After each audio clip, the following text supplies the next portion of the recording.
કોણ છે અંદર? ઓ, આ તો બધાનું મનપસંદ એવું અથાણું છે. તો ચાલો આજે આપણે આ અથાણું કઈ રીતે બનશે જોઈ લઈએ. તો તેના માટે બટેકા, કાબુલી ચણા અને મેથી લઈ લીધેલા છે અને સાથે અન્ય મસાલા તમે જોઈ શકો છો. તો હવે આપણે અથાણું બનાવવાનું સ્ટાર્ટ કરશું. તો તેના માટે એક વાસણમાં લગભગ 1 થી 1.5 ગ્લાસ જેટલું આપણે પાણી છે એને આપણે ઉકળવા માટે મૂકેલું છે. તો હવે પાણી છે એ ગરમ થઈને ઉકળવાનું સ્ટાર્ટ થાય ત્યાં સુધી આપણે બટેકા છે ને આપણે સાઈડમાં સરસ રીતે ધોઈ લેવાના છીએ. તો મારા બટેકા છે લગભગ 2 થી 3 વાર ધોઈ લીધા પછી સરસ ચોખ્ખા થઈ ગયેલા છે. તો હવે બટેકા છે એને આપણે જે પાણી છે એ ગરમ થઈ ગયું છે તો તેમાં આપણે એક પછી એક એડ કરી દઈએ અને બટેકા સારી રીતે બાફે ત્યાં સુધી આપણે એને રાખવાના છે. તો આ રેસીપીમાં બને તો કુકરનો ઉપયોગ ન કરતા આ રીતે વાસણનો ઉપયોગ કરશો તો આપણને એના પોષક તત્વો બધા મળી રહેશે.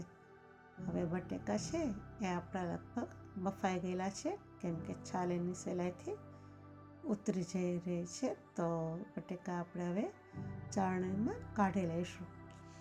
હવે બટેકા છે એ હુંફાળા હોય તે જ વખતે આપણે એને બધી છાલીને આપણે કાઢી લેવાની છે. તો તમે સહેલાઈથી એની છાલ કાઢી શકશો.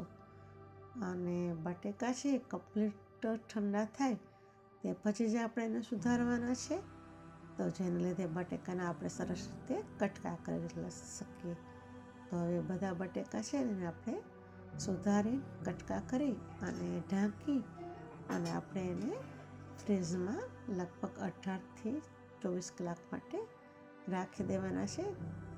અને તેનો ઉપયોગ આપણે બીજે દિવસે અથાણું બનાવવા માટે કરવાના છીએ.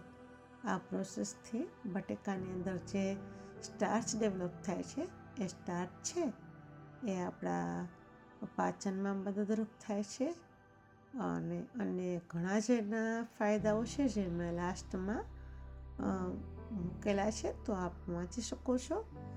તો હવે આપણે બીજે દિવસે છે ચણા અને મેથી છે એને આપણે લઈ લીધેલા છે અને આપણે એને પણ આપણે પાણી વડે ધોઈ અને ચોખ્ખા કરી લેવાના છે.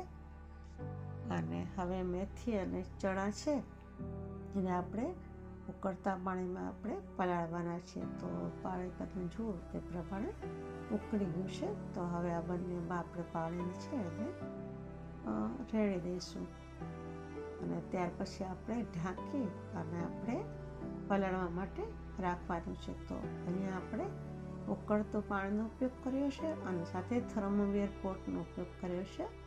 તો જેને લીધે આપણે જે પલાળવાનો જે ટાઈમ 10 થી 12 કલાક લાગતો હોય છે તે આપણે ઘટાડીને લગભગ 4 થી 5 કલાક પછી જ મારે આ ચણા અને મેથી પલળીને સરસ તૈયાર થઈ ગયેલા છે. તમે જોઈ શકો છો કે આપણે નખથી અને સહેલાઈથી આપણે કટ કરી શકીએ છીએ. તો એનો મતલબ કે સરસ રીતે પલળી ગયેલા છે.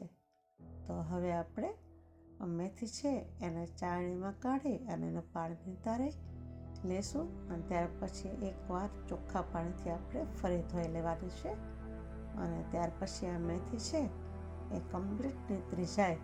પાણીનો ભાગ જરા પણ ન રહેવો જોઈએ અને એક બોલમાં આપણે એને કાઢી લઈએ છીએ. એ જ રીતે આપણે ચણા છે એને પણ નિતારી અને 1 કે 2 વાર આપણે ચોખ્ખા પાણીથી ધોઈ લેવાનું છે. અને ત્યાર પછી ચણા છે અને મેં સાઈડમાં પાણી ઉકળવા રાખી દીધેલું હતું. તો એ પાણીની અંદર મેં આ ચણા છે એડ કરી દીધા છે અને તેમાં મેં લગભગ 1 થી 1.5 ચમચી જેટલું મીઠું એડ કર્યું હતું કે જ્યારે ચણા આપણા બફાઈ જાય ત્યારે આપણે મીઠું છે જો આપણે ખાઈએ તો અત્યાર સુધી આપણે ચણું છે એ સોલ્ટી આપણને લાગે. તો અથાણામાં ચણા છે ફિક્કા ન રાખતા સરસ આપણને ખાવા ગમે એવો સ્વાદના થશે. તો હવે આપણા અથાણા માટેની બધી જ તૈયારીઓ થઈ ગયેલી છે.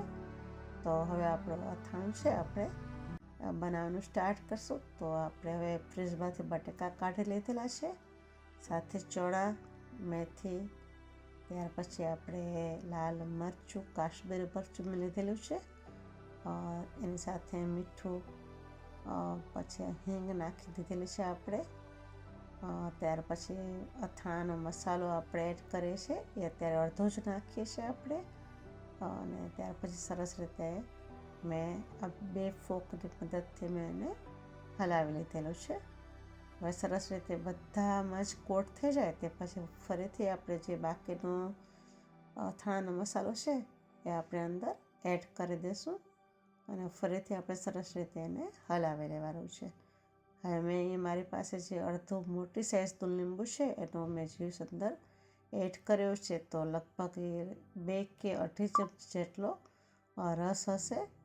અને ત્યાર પછી તેમાં આપણે તેલ એડ કરીએ છીએ કે જે મેં આગળ કહ્યું એ પ્રમાણે મેં મારું લાસ્ટ યરનું જે બચેલું તેલ છે અથાણાનું એ જ મેં આમાં એડ કર્યું છે. તમે ચાહો તો ફ્રેશ તેલ પણ આમાં ઉમેરી શકો છો. ફ્રેશ તેલ છે ઠંડુ જ ઉમેરશો તો પણ ચાલશે.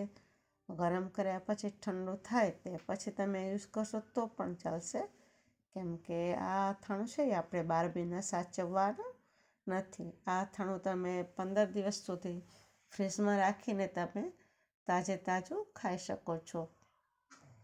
અથાણું જરા પણ બગડતું નથી. ખાલી ટેક કેર એટલી જ કરવાની છે કે આપણે અથાણું જ્યારે લઈએ ત્યારે એના માટેની વાપરવામાં આવતી ચમચી છે એ આપણે કમ્પ્લીટલી કોરી હોવી જોઈએ, મોઇશ્ચરવાળી કે ખરાબ હોવી જોઈએ નહીં, તો અથાણું તમારું જરા પણ બગડશે નહીં. અને ફ્રીજમાં જ રાખવાનું છે.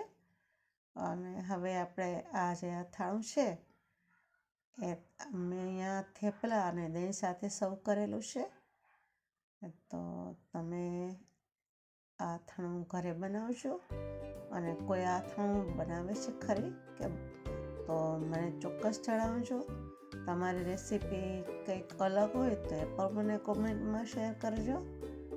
અને અથાણું કેવું બન્યું તો એ મને જણાવજો. હવે સ્પાઇસી ડે. બાય.